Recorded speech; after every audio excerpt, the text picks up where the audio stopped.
Russian Foreign Minister Sergei Lavrov left, and Japan's Prime Minister Shinzo AbeThe system is dual-purpose, meaning it could also be used by the Japanese to launch attacks which, if actioned, would violate Japan's constitutional no-war clause.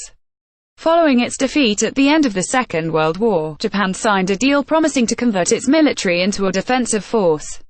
Last month, Japan formally decided it would expand its ballistic missile defense system with radar stations and interceptors made by the firm Aegis. The move is said to be a response to a growing threat from North Korean rockets.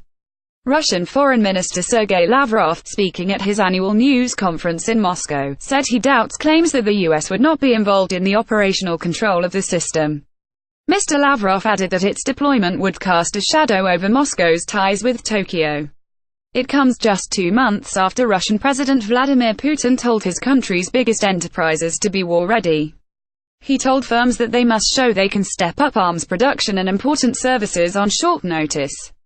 GETTYVladimir Putin has told his country's largest enterprises to be war-readyMr. Putin told military leaders and senior officials in November, the economic ability to increase the production of defense products and services quickly is a vital element of military security. All strategic and simply large companies, regardless of the type of ownership, must be able to do this. Japan approved a record military budget last month, with defense outlays due to rise for a 6th year, increasing by 1.3% to 5.19 trillion yen, £34 billion, with the biggest item £137 billion in reinforcing defenses against North Korean ballistic missiles. It comes as foreign ministers from around 20 nations plan to gather on Tuesday to discuss how to curb North Korea's nuclear ambitions through diplomatic and financial pressure, but China, seen as a key player in any long-term solution, will be absent.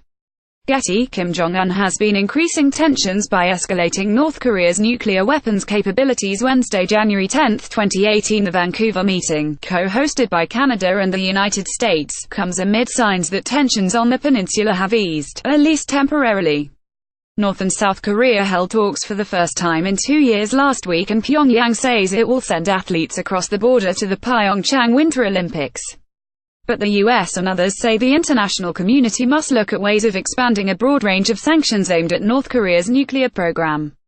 Brian Hook, the State Department's Director of Policy Planning, said, "There is growing evidence that our maximum pressure campaign is being felt in North Korea. They are feeling the strain." North Korean leader Kim Jong-un has shown no sign of willingness to give in to US demands and negotiate away a weapons program he sees as vital to his survival.